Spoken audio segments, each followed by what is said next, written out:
جہاں نیکی دیکھو وہاں رشتہ دے دو، چاہے خاندان ہے، ہاں خاندان میں کو ترجیح دو، خاندان کو ترجیح دو، کوئی شک نہیں، لیکن اگر خاندان میں جوڑ نہیں باہر تلاش کرو۔ ہمارے جی ہم بچی والے، ہم کیسے جائیں؟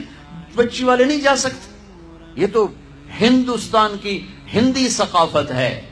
میری بیٹی جوان ہے، میرے ذمہ میں اپنی بیٹی کا رشتہ تلاش کروں، میں جا کر کہوں بھئی میری بچی جوان ہے، اگر آپ کو مناسب لگے تو آپ ہمارا پیغام قبول کر لیں۔ لیکن ہم اپنی بچیوں کو بوڑھا کر دیتے ہیں، کوئی رشتہ آئے تو کریں، کوئی رشتہ آئے تو کریں۔ پھر ایک یہ رشتے کرانے والیوں کا چکر ہے، اس نے کتنے گھر تباہ کر دیے ہیں۔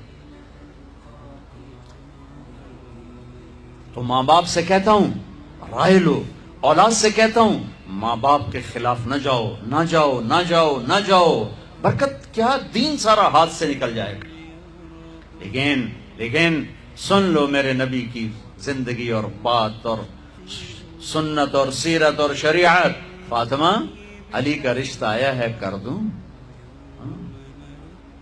فاطمہ جیسی بچی انکار کر سکتی تھی، اور علی جیسا رشتہ انکار کر سکتی تھی؟ وہاں ہاں کے سوا کچھ نہیں تھا۔ یا رسول اللہ جیسے آپ مناسب سمجھیں۔ یہ انشاءاللہ اس لیے کہا تھا کہ پہلے فاطمہ سے پوچھوں، پھر آپ اسی قدموں پر واپس آئے۔ علی جی مجمع کٹھا کرو، مجمع کٹھا ہو گیا، آپ ممبر پر کھڑے ہوئے، علی کو سامنے بٹھایا، کہا لوگو جبریل اللہ کا پیغام لائیں کہ میں اپنی بیٹی فاطمہ علی کے نکاح میں دے دوں۔ اور علی خطبہ پڑھنے کے بعد، میں نے 400 درم پر اپنی بچی کو تیرے فاطمہ بنت محمد کو تیرے نکاح میں دیا، تو نے قبول کیا؟ ویسے سامنے بیٹھے تھے، کہا جی قبول کیا، اور سجدے میں سر رکھ دیا۔ پھر جب رخصتی ہوئی تو آپ نے بلوایا۔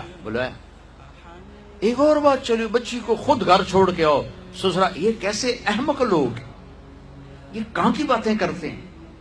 فطرت کے خلاف، دین تو دین ہے، فطرت کے خلاف کہ بچی کو خامد کو سسرال کے گھر چھوڑ کے آ جاؤ۔ اس کے حقدار تو میرے نبی کی بیٹیاں تھیں۔ آپ نے علی کو بلایا کہ آؤ اپنی امانت لے کے جاؤ۔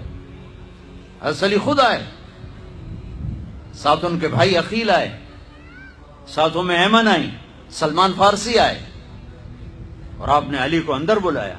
فاطمہ کو دلہن بنایا گیا، عائشہ، ام سلمہ، حفصہ رضی اللہ عنہن نے دلہن بنایا، اور آپ نے فاطمہ کا ہاتھ پکڑ کے علی کے ہاتھ میں دیا کہ علی نبی کی بیٹی مبارک ہو۔ پھر فرمایا میری بیٹی فاطمہ، میرے خاندان میں جو مجھے سب سے زیادہ محبوب تھا، میں نے تیرا ہاتھ اس کے ہاتھ میں دیا ہے۔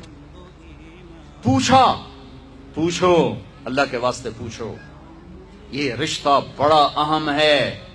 من آیات ہی، یہ میری نشانیوں میں سے میں نے خامد اور بیوی کا رشتہ بنایا۔ اللہ اس کو اپنی نشانیاں بتا رہا ہے، اس پر سینکڑوں آیات ہیں کہ یہ رشتہ باقی رہے، ٹوٹے نہیں۔ آج کا سسرالی ظلم، ساس سسر کا ظلم کتنے گھر برباد کر چکا ہے۔ کہیں بچیوں کی نادانی اور نافرمانی اور بد زبانی شریف ترین نوجوانوں کو ذلیل کر چکی۔ میں سب کو بیلنس کر کے بتا رہا ہوں، اپنے خامد کا حق پہچانو، اپنی بیوی کا حق پہچانو۔ میرے نبی نے فرمایا بہترین مسلمان جو بیوی سے اچھا سلوک کرے۔ میرے نبی نے فرمایا میری شریعت میں سجدہ ہوتا تو بیوی سے کہتا خامد کو سجدہ کر۔ بھائیو بہنوں، یہ معاشرت ہے، معاشرت، اس کو سیکھو۔